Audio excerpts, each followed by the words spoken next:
Salut tout le monde, aujourd'hui on va parler de l'alternance. Je vois qu'on en parle ici et là, c'est impossible, est-ce que c'est possible, est-ce que c'est mieux qu'être en initial, etc. etc.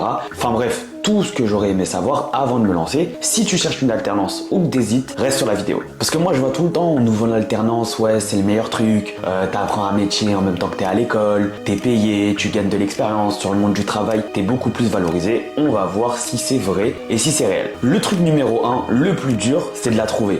Le plus chaud, c'est vraiment trouver son alternance. En fait, il y a plein de gens qui trouvent pas, mais il y en a beaucoup, c'est pas qu'ils sont pas qualifiés, c'est juste qu'ils cherchent mal. Tu vois, il y a plein de gens déjà qui envoient le même CV partout. Ça, faut pas faire. Ça, c'est vraiment un truc qu'il faut pas faire. Faut adapter en fonction du secteur, en fonction de ta recherche, du poste, etc. etc.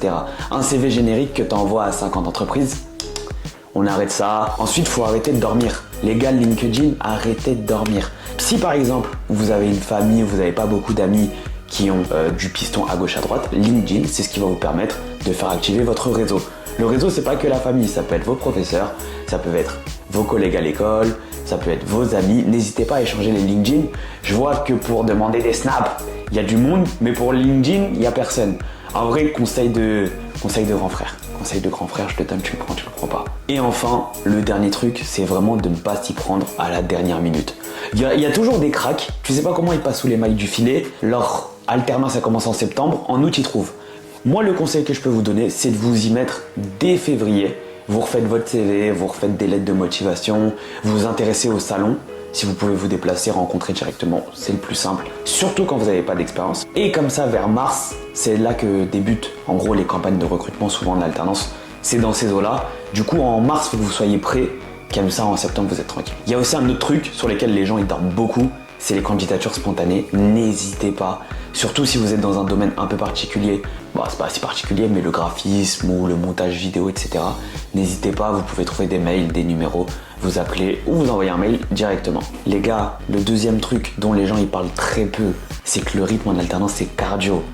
C'est cardio. Moi, je plains surtout les gens qui sont en 3 jours, 2 jours. Je crois qu'ils font 3 jours en entreprise, 2 jours en école. Ça veut dire il y a moyen que tu dois rendre des gros dossiers lundi, mardi t'es en contrôle.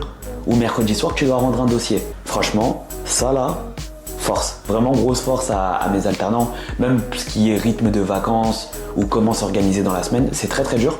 C'est pour ça que je vous conseille d'être ultra rigoureux sur votre planning. Vous vous posez 2-3 jours, vous faites votre planning pour le semestre et vous êtes tranquille. Et en vrai, je vous encourage beaucoup à avoir une bonne relation avec votre entreprise pour que vous puissiez aménager certaines de vos journées. Par exemple, quand vous êtes en partiel, quand vous avez des examens, etc. Je sais que les entreprises, très souvent, elles sont hyper sympas avec ça. Numéro 3, on va parler salaire. Je sais que 99% des gens qui sont en alternance, c'est pour l'argent. En vrai, hein, ça met trop bien.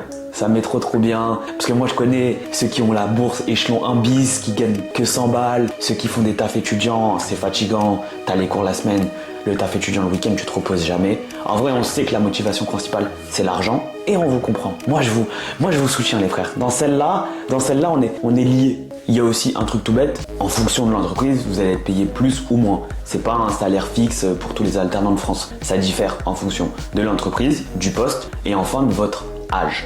Et ça, c'est un truc qui joue beaucoup.